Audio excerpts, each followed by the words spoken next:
It's interesting. I'm working on a little piece on people getting along. And it sounded like at one point in your presentation that was, well, you were trying very hard to get those two groups to get along. What are your best suggestions for people in general? I mean, what do you think are some of the keys to people learning how to get along with people they don't agree with?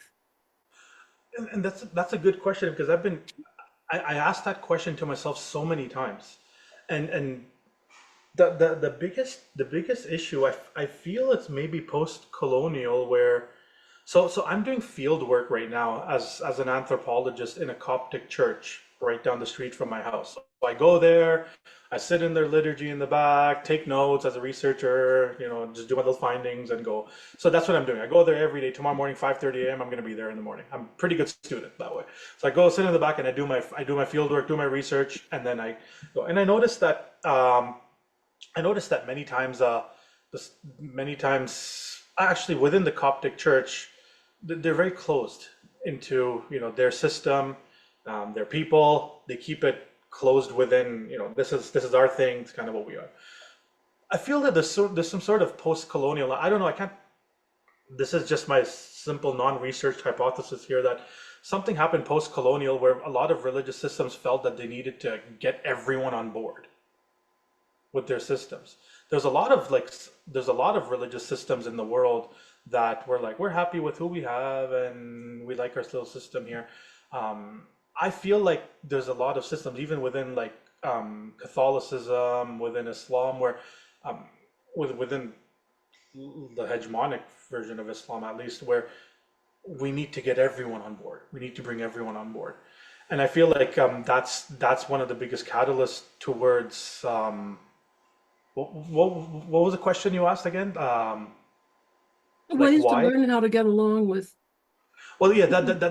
that's the biggest catalyst as to why people cannot get along. Because now you want everyone to be a part of your system. Now, the question is if you're right, and if you're right, and if you're right, and if you're right, then who's right? Mhm. And it's either all of you are right or all of you are wrong.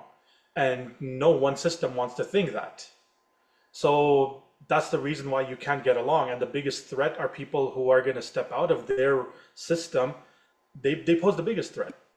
And when they end up posing the biggest threat, yeah, people don't want to get along. While you have two types of fights going on, pro-LGBTQ or anti-LGBTQ, well, they're never ever going to get along because there's this mindset that we need everyone to become part of our Mhm. system. And when we need everyone to become part of our system, automatically that creates an othering where Yeah. you need to get out. And when you need to get out, well, you're someone else, I'm someone else.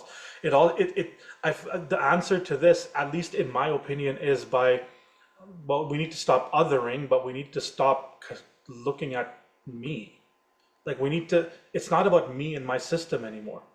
I can believe what I want to believe. You don't need to worry about it. But let's all unite on humanity instead of particular cultish belief systems or dogmas. Because at the end of the day, when we all die, or if we all, we do this in anthropology, put a bunch of skulls next to each other, but that's who we are. There's no religious system Mhm. Mhm. associated with that, right? Right. Great. We're a lot more than that. Mhm. Hey, David, ask your question.